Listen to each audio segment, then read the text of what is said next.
Pretties, it's Angela here, and today's video is our monthly Birthstone Jewelry Collaboration Challenge for the month of September 2022. If you are participating in the challenge, I would love to see your videos. I have enjoyed everybody that's uploaded videos to YouTube, and I've loved seeing all the pictures that are posted to the Facebook group. If you're not in my Facebook group, the link for that group will be in the description box below. Also, if you post on YouTube, use the hashtag Pirate Pretties Jewelry Challenge so that we can find everyone's videos. And so for this month, our color is Sapphire for the month of September. Our metal type we could choose from either silver or gunmetal. Our project type is stack bracelets, and the fun element, if we choose to, it's not mandatory, is steampunk. So also I want to mention for October, if you're following along and would like to join us in October, the color will be either pink tourmaline or opal.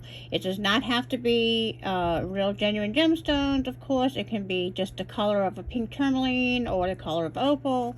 Metal type will be either rose gold or silver. Our project type will be a necklace, and our fun element is chain and links. So that should be fairly easy to incorporate with a necklace. That should be kind of fun. So that's for October, but we're working on September right now. Let me go ahead and set this off to the side. I did go ahead and pre-string some of the, let me zoom out just a little bit. I did pre-string the stack bracelets that I've made, so that you wouldn't have to watch me just string up beads. So what I did was basically I used the color Sapphire, and I used these really pretty little, and these are actually not even crystal. These are acrylic beads, but they're very pretty, and they do look like crystals. But they're lightweight. And then I used a little silver spacer beads on this bracelet.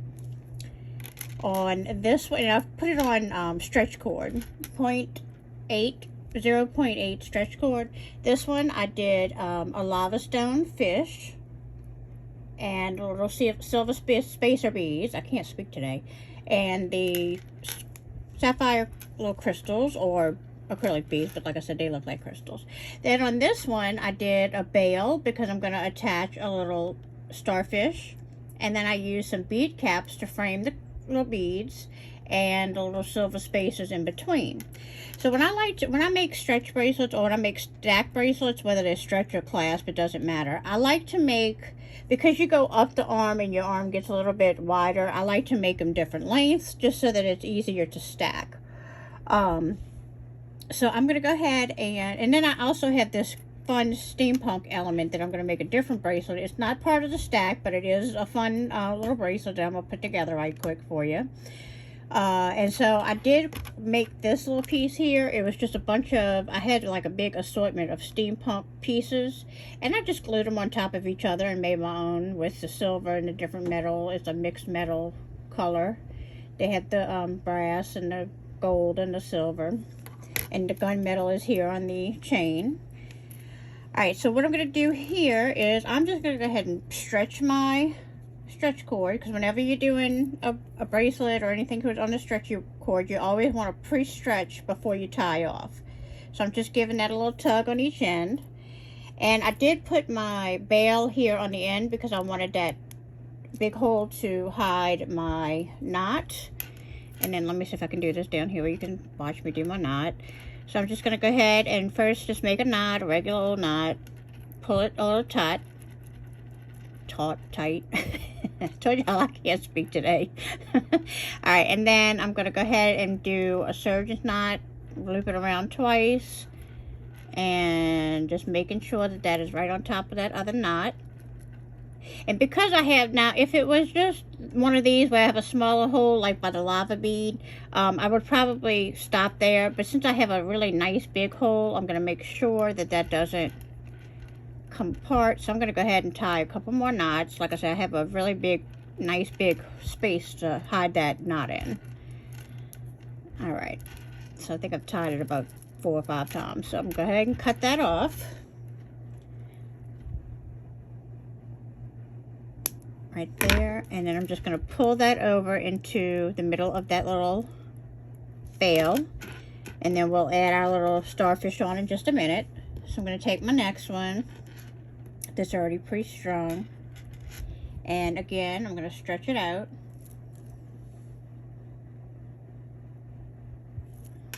And I'm going to go ahead and tie it off.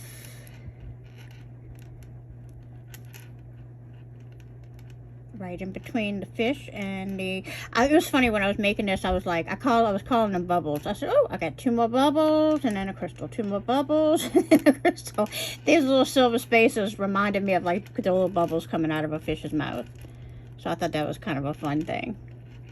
Alright, so I tied that a couple of times. Let me do one more time just because I didn't do a surgeon's knot. I wanted to fit in that little fish's mouth, hopefully. Alright.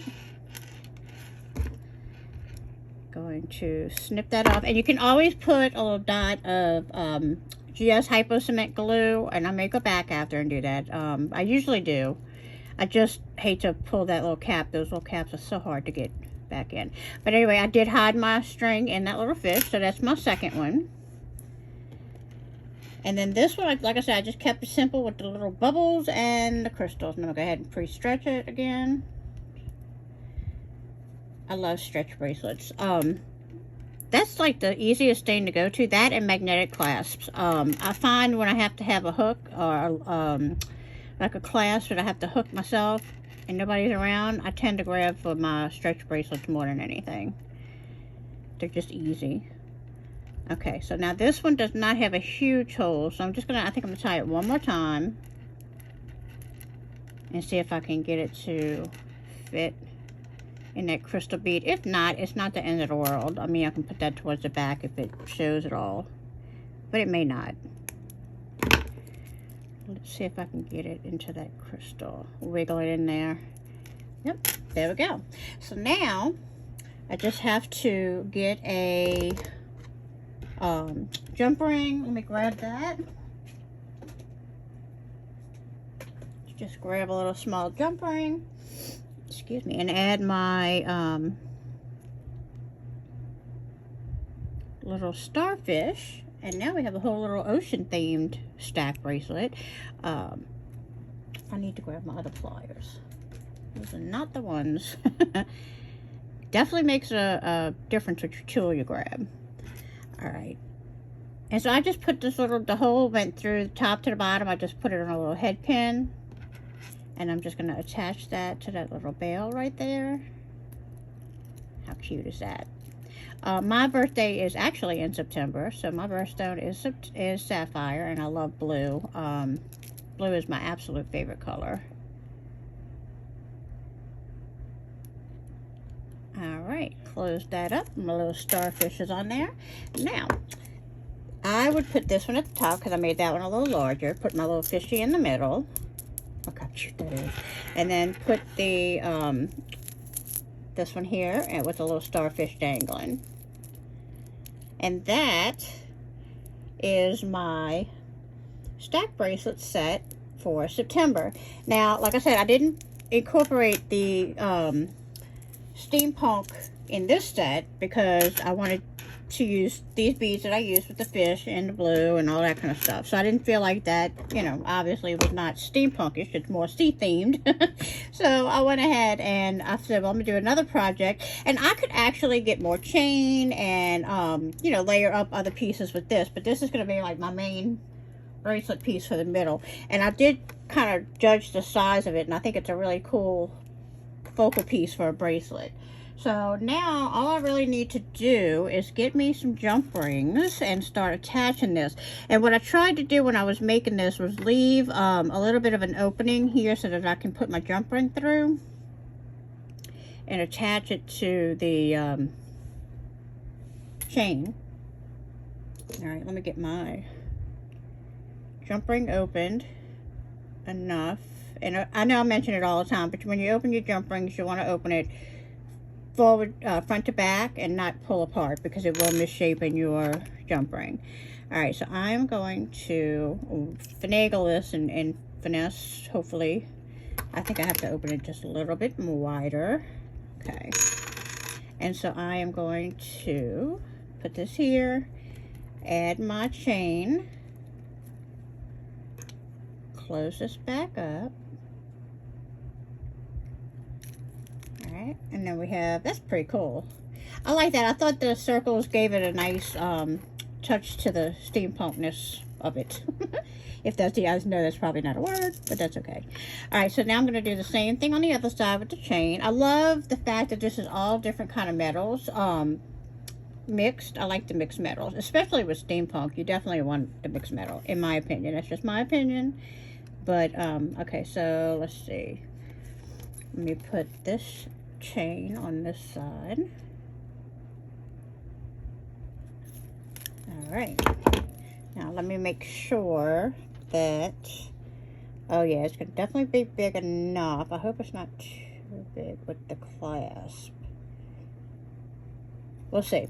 We'll see. I may have to take out these bigger rings and attach it to the smaller rings. Let me see if I think that'll make a difference. Let's see. But I do love this. Let's see. I think if I do my clasp to, yeah, because, okay. So what I'm going to do is I'm just going to snip off these bigger circles here on the end and use my jump rings to attach to these smaller circles. So I'm just going to use my wire cutter. Take that off of that end. Take it off of this end. Okay. And then I'm going to make those little circles come out to the end, like that. Let me turn it back over, flatten it out a little bit. And now I have those smaller circles on the end rather than the larger ones. All right. Now I'm going to use a magnetic clasp. Like I said, I'll just find the stretch and the magnetic clasp. So easy to put on when you're by yourself. So now what I'm going to do is I'm going to take a couple of jump rings in the, I'm going to use the gunmetal. Like I said, this is all mixed metals. I'm using a silver magnetic clasp, just kind of off balance the gunmetal. If you have, I mean, it's completely up to you as the way you design. I have a bunch of little magnetic clasps. I could have used a brass, I could have used a gold, but I wanted to use silver because this month was kind of like silver and gold metal, gunmetal. So I figured I'd kind of stick with those for the most part. And so that's why I chose the silver. All right, I'm going to attach it onto that smaller ring on the end. Close it off. And I am going to make sure that this is closed really well. These jump rings, I may have to swap them out for a sturdier jump ring. I'm not positive. It depends on that magnet. And if I pull on it too much, I don't want it to come apart. I could add a little bit of EC6000 right there on the edge of that jump ring as well. And that would give it a little bit more stability. But I'm going to see how it works with these jump rings. Let's see. Get this one open. Put it on the end of that little small one. And on the end of the magnetic clasp, just like that. And now, my little steampunk chain bracelet, it's wanting to pick up my fishy, is complete. And like I said, that's what I love about the magnetic clasp. You don't need any help. So I really am liking this bracelet a lot. Actually, it was so easy to put together. And like I said, I had a big bag of just steampunk things, and this bottom piece was by itself. And then I glued on all of these little small pieces on top of it to make the steampunk look. Really like this. I really do. And like I said, I can always add to it. Now you see that, I will say, I'm going to show you the mishap I had. That magnet is kind of strong. And so, which is what you want. You want a strong magnet. But it pulled my jump ring off. So what I think I'm going to do is, off camera, I am going to go ahead and put a little dot of EC6000 glue on the edge of these jump rings. And that will kind of seal them off and make them stronger. So that, because I think any jump ring is going to kind of, when you tug on it with that magnetic clasp, it's going to pull on your jump ring a little bit. You can try to break the seal before you put it on, but when you're taking it off, it's hard when you don't have two hands, and so you kind of pull on it a little bit. But that's what I'm going to do. I'm going to take a little dot of EC6000 glue and put it on the edges where the jump rings open, and that will take care of that little issue. So I hope that I know this was a quick video, but like I said, I didn't want to make you sit here and watch me string all of these beads on, because I know y'all know how to string beads on. But I did want to finish them off with y'all and show you how I connected everything and how I tied off, and just kind of my thought process behind the whole stretch thing and all that kind of goes. So like I said, I hope you enjoyed this video. I hope you like the stack set. And I hope that you're participating in the challenge. It's not too late to start. You can jump in at any time. And again, I really like seeing everybody's pictures and videos. It's really awesome and inspiring. And so I hope that y'all will continue. Again, here is the month of October. If you would like to screenshot it or write it down so that you can participate next month. We do upload the videos each month on the 15th.